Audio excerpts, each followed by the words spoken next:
Everyone, welcome to our YouTube channel GK tutorial. Students, आज हम करेंगे क्लास 8 की साइंस का chapter 15 that is some natural phenomena, जिसमें हम लाइटनिंग के बारे में पढ़ेंगे, चार्ज के बारे में पढ़ेंगे और उनके टाइप्स के बारे में भी पढ़ेंगे। सबसे पहले जो है मेरी वीडियो को फर्स्ट टाइम देख रहे हैं वो प्लीज़ इसे सब्सक्राइब करना ना भूलें। So let us start. आपने क्लास 7 में पढ़ा था विंड्स के बारे में, स्टॉर्म्स और साइक्लोन्स के बारे में। ये चैप्टर था आपका पूरा, जहाँ पे आपने ये दिखा पढ़ा था कि जो साइक्लोन्स हैं वो कारण हो, उसके कारण क्या होता है, वो डैमेज होता है ह्यूमन लाइफ को और प्रॉपर्टी का। और आपने ये भी पढ़ा था कि हम प्रोटेक्ट कर सकते हैं इस डिस्ट्रक्टिव फिनोमेना से, कुछ हद तक हम अपने आप को प्रोटेक्ट कर सकते हैं। इस चैप्टर में हम डिस्कस करेंगे कौन से अदर दूसरे डिस्ट्रक्टिव नेचुरल फिनोमेना हैं, लाइटनिंग, अर्थक्वेक के बारे में भी, और डिस्कस करेंगे कि कौन से स्टेप लेने चाहिए मिनिमाइज करने के डिस्ट्रक्शन जो किसके कारण होती है, इन फिनोमेना के कारण। तो फर्स्ट ऑफ ऑल है आपकी लाइटनिंग। लाइटनिंग आपको पता है, बादल गरजते हैं, बिजली चमकती है, उसी को आप लाइटनिंग बोलते हो। आपने देखे होंगे कि जो स्पार्क्स होते हैं केवल इलेक्ट्रिक पोल्स पे, जब वायर्स आपकी लूज हो जाती हैं, ठीक है, ये फिनोमेना आप आम देख सकते हो। जो विंड ब्लो करती है, आंधी तूफान आ रहा होता है, वायर्स क्या होती हैं, शेक कर रही होती हैं। आपने ऐसे ही स्पार्क्स देखे होंगे जब आप घरों में किसी चीज़ के प्लग को, इंस्ट्रूमेंट के प्लग को आप क्या करते हो, लूज हो जाता है ना सॉकेट में, वहाँ से भी ये स्पार्क निकलता है। तो लाइटनिंग भी एक इलेक्ट्रिक स्पार्क है, लेकिन ये बहुत हीट स्केल में बड़ी मात्रा में होता है। एंशिएंट टाइम पे लोग ये जानते नहीं थे कि क्या कारण है इन स्पार्क्स का, लाइटनिंग का क्या कारण है। इसीलिए वो डरते थे लाइटनिंग से, वो ये सोचते थे कि भगवान हम पे क्या हो गए हैं, नाराज़ हो गए हैं, हमसे क्रोधित हैं। ऑफ कोर्स अब हम स्टडी करेंगे कि लाइटनिंग का कारण क्या होता है। एक्युमुलेशन होता है, चार्जेस होते हैं किसमें, क्लाउड्स में, जिसके कारण ये लाइटनिंग होती है। हमें डरने की ज़रूरत नहीं है लाइटनिंग से, लेकिन हमें क्या करना होगा, कुछ प्रिकॉशंस लेने होंगे ताकि हम अपने आप को प्रोटेक्ट कर सकें इन डेडली स्पार्क्स से, क्योंकि ऐसे ये बहुत खतरनाक होते हैं ये स्पार्क्स। अब इन स्पार्क्स के बारे में ग्रीक के लोगों का क्या कहना है। एंशिएंट ग्रीक में ये कहा जाता था, 600 BC की बात कर रहे हैं, कि जब एम्बर एम्बर क्या होता है, काइंड होता है रेजिन का, ठीक है, जो रब करते हैं किसके साथ, फर के साथ, तो अट्रैक्ट करता है लाइट ऑब्जेक्ट को, जैसे कि हेयर। आप ये देखो होगा कि जब आप क्या करते हो, वुलन, जब पॉलिस्टर के क्लॉथ लेते हो तो आपके हेयर भी उसके साथ क्या हो जाता है, स्टैंड हो जाते हैं, खड़े होते हैं। देखो होगा, आपने लिए होंगे ना, तो ऐसा लगता है कि आपके हेयर जो हैं स्किन के, वो खड़े हो जाते हैं, बिल्कुल स्टैंड हो जाते हैं। तो जब आप टेक ऑफ करते हो क्लोथ्स को, इन क्लोथ्स को कहाँ पे, डार्क में, तो आप देखोगे कि इनमें से स्पार्क निकलते हैं और क्रैकिंग साउंड भी आती है। 1752 में एक साइंटिस्ट थे, बेंजामिन फ्रैंकलिन, एक अमेरिकन साइंटिस्ट है, उन्होंने ये शो किया था कि लाइटनिंग जो है और स्पार्क जो है हमारे क्लोथ से आता है, वो दोनों सेम प्रोसेस है, सेम फिनोमेना है, लेकिन 2000 ईयर लग गए इस रियलाइजेशन को होते होते। अब हम यहाँ पे डिस्कस करेंगे कुछ जो प्रॉपर्टीज़ हैं किसकी, इलेक्ट्रिक चार्ज की, और ये भी देखेंगे कि कैसे ये रिलेटेड हैं किसके साथ, लाइटनिंग किसकी, स्काई के साथ। हम परफॉर्म करेंगे कुछ एक्टिविटी अंडरस्टैंड करने के लिए, नेचर किसका, इलेक्ट्रिक चार्जेस का। लेकिन सबसे पहले हमें याद करना होगा कि एक गेम खेलेंगे, ठीक है। आप क्या करेंगे, रब करेंगे प्लास्टिक स्केल को अपने ड्राई हेयर पे, और स्केल अट्रैक्ट करेगा स्मॉल पीसेस किसके, पेपर के। ये आप बच्चे बहुत मोस्टली करते ही रहते हो। एक स्केल को आप रब करोगे हेयर पे, ठीक है, थोड़ी देर रब करने के बाद छोटे छोटे पीसेस रख दीजिए, किसके, पेपर के पीसेस कर दीजिए छोटे छोटे। तो आप जब उसके ऊपर घुमाएंगे तो वो क्या करेगा, अट्रैक्ट करेगा, ठीक है। तो यही इसी के साथ रिलेटेड है हमारा ये एक्टिविटी, जिसमें है आपका टॉपिक है चार्जिंग बाय रबिंग। चार्ज कैसे प्रोड्यूस होगा, रबिंग से, ठीक है। इसमें क्या करना है, एक यूज्ड बॉल पेन ले लीजिए, बॉल पेन का रिफल ले लीजिए और रब कीजिए उसे किसके साथ, पीस ऑफ पॉलिथीन के साथ, ठीक है।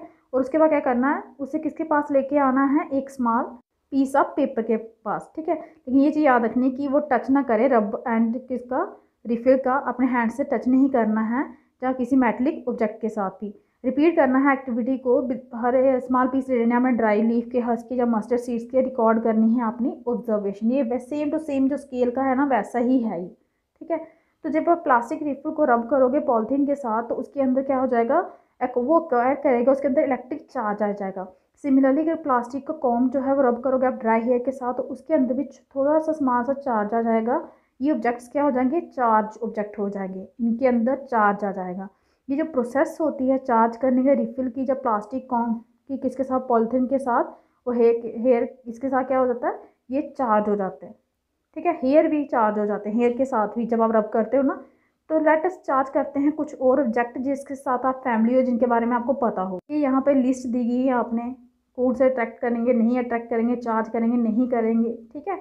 उसके बाद है कौन कौन से टाइप के चार्ज हैं और उनकी इंट्रैक्शन आपस में कैसे होती है, ये आपका नेक्स्ट सब टॉपिक है। इसी में हम सेलेक्ट करेंगे कुछ ऑब्जेक्ट जो आपको टेबल अभी दिखाया मैंने 15.1 में, ठीक है, उसे सेलेक्ट करेंगे। आपने क्या करना है, यहाँ पे आपको एक एक्टिविटी दी गई है, इन्फ्लेट 2 बैलून, 2 बैलून ले लीजिए, उनके लटका दीजिए इस तरीके से कि वो आपस में टच ना करें।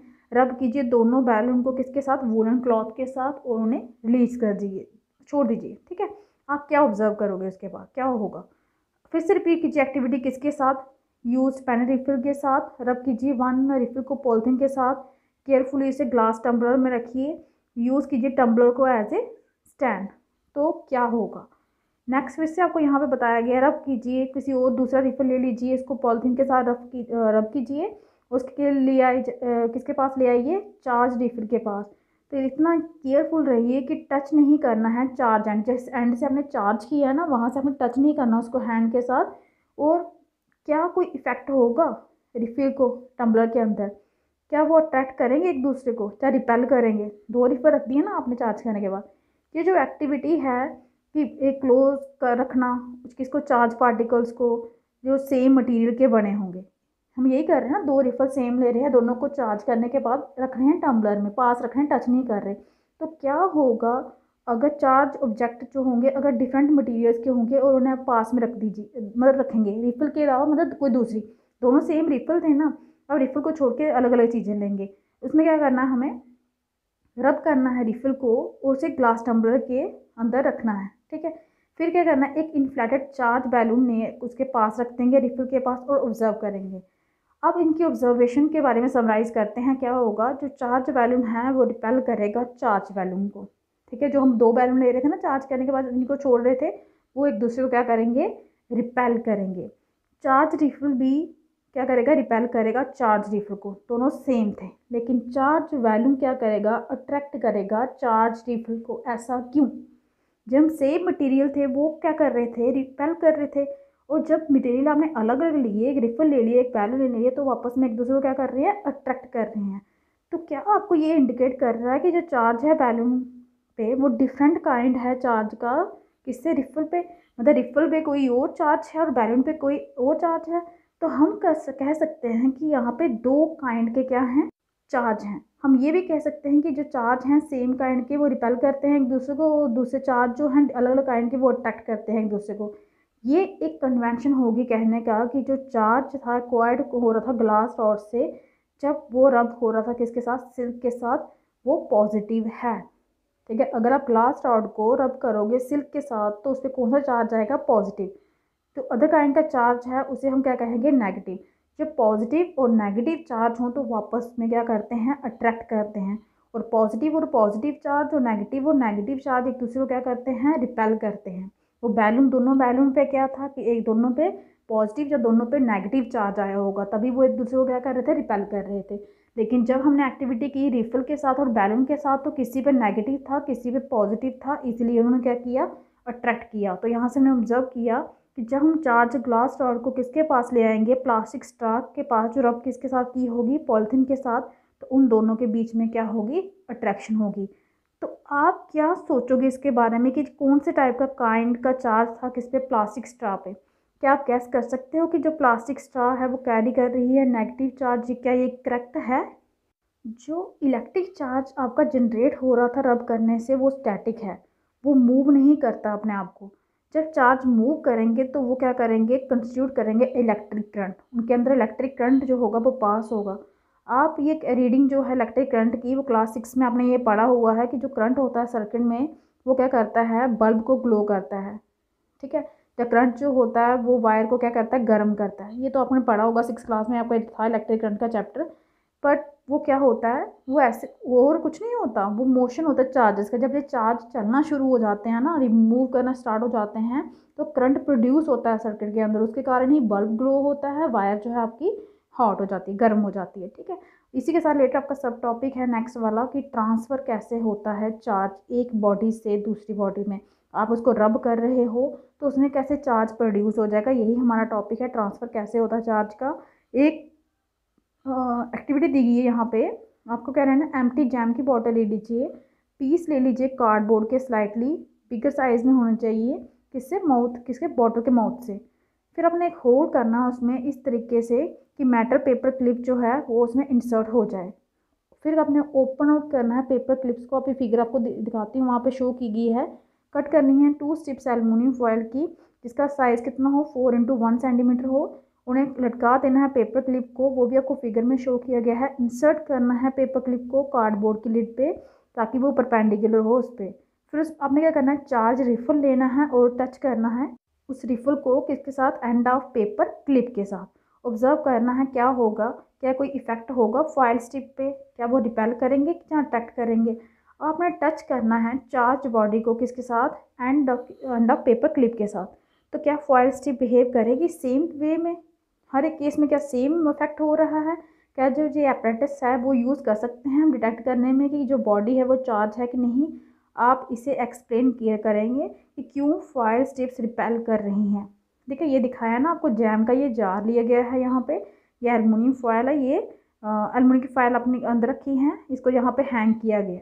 ठीक है, जो एल्युमिनियम फॉयल स्ट्रिप्स हैं वो रिसीव करेंगी सेम चार्ज, कहाँ से, चार्ज रिफल से। और कहाँ से, चार्ज रिफल के किसके थ्रू, पेपर क्लिप के थ्रू। क्यों, क्योंकि जो मेटल्स होते हैं वो गुड कंडक्टर होते हैं इलेक्ट्रिसिटी के, हमें पता है। ठीक है, तो स्ट्रिप्स क्या कैरी कर रही हैं, सिमिलर चार्ज, वो रिपेल करेंगी और वो वाइड ओपन रहेंगी, हो जाएंगी। ऐसी डिवाइस को हम यूज़ करते हैं टेस्ट करने के लिए object carrying charge or not, कि जो ऑब्जेक्ट हम जिसका चेक करना हो कि क्या उसके अंदर चार्ज है या नहीं, ऐसी डिवाइस को हम कहते हैं इलेक्ट्रोस्कोप। ठीक है, यही डिवाइस हम यूज़ करते हैं चेक करने में कि किसी ऑब्जेक्ट के अंदर चार्ज है या नहीं है, और इस डिवाइस को हम बोलते हैं इलेक्ट्रोस्कोप। तो यहाँ से हमने फाइंड किया कि जो इलेक्ट्रिकल चार्ज है वो ट्रांसफ़र होता है एक चार्ज ऑब्जेक्ट से दूसरे में एक मेटल कंडक्टर के थ्रू। टच कीजिए, यहाँ पे मेटल कंडक्टर हमने क्या ली थी, एल्युमिनियम फॉयल ली थी ना। टच करना है अपने एंड किसका, पेपर क्लिप का, जेंटली अपने हाथ के साथ, और आपको एक चेंज मिलेगा किसमें, फॉयल स्ट्रिप्स में, एल्युमिनियम फॉयल स्ट्रिप में। वो क्या करेंगे, they come back to their original, वो अपनी ओरिजिनल स्टेट में आ जाएंगे। रिपीट कीजिए चार्जिंग किसकी, फॉयल स्ट्रिप की, और टचिंग करना किसके साथ, पेपर क्लिप के साथ। हर टाइम आप फाइंड करेंगे कि जो फॉयल स्ट्रिप्स हैं वो कोलैप्स करेंगी जैसे ही आप टच करोगे पेपर क्लिप को हैंड के साथ। ठीक है, तो ये ऐसा क्यों हुआ, रीज़न इसका ये है कि फॉयल स्ट्रिप क्या कर रही है, लूज कर रही है चार्ज किसके साथ, अर्थ के साथ, जब आप उसको हैंड लगा रहे हो। ठीक है, मतलब आप हाथ लगा रहे हो ना, आप हाथ लगा रहे हो, आप कहाँ पे खड़े हो, अर्थ पे, तो उसका जो चार्ज है वो लूज हो जाता है। तो हम कह सकते हैं फॉयल स्ट्रिप जो है वो उस टाइम पे डिस्चार्ज हो रही हैं। और जो प्रोसेस है ट्रांसफरिंग की चार्ज की, एक चार्ज जो ऑब्जेक्ट से दूसरे ऑब्जेक्ट में है, कहाँ पे, अर्थ से, उसे हम कहते हैं अर्थिंग। अर्थिंग करते हो ना घरों पे, बोलते हैं वायर को अर्थिंग कर दो, अपने जो आपका इलेक्ट्रिकल सर्किट है उसको अर्थिंग कर दो। अर्थिंग क्या करती है, प्रोवाइड करती है, बिल्डिंग को प्रोटेक्ट करती है इलेक्ट्रिक शॉक से, किसी कोई, ताकि जब भी कोई लीकेज हो इलेक्ट्रिक सर्किट करंट का तो बिल्डिंग को कोई भी नुकसान ना हो। घरों में भी लोगों ने अर्थिंग की होती है। ठीक है, तो ये आपका टॉपिक था लाइटनिंग का, चार्ज का और ट्रांसफ़र ऑफ चार्ज का। आज के लिए इतना ही। अगर आपको मेरी वीडियो अच्छी लगी हो तो प्लीज़ इसे लाइक कीजिए, शेयर कीजिए और मेरे चैनल को सब्सक्राइब कीजिए। Bye bye.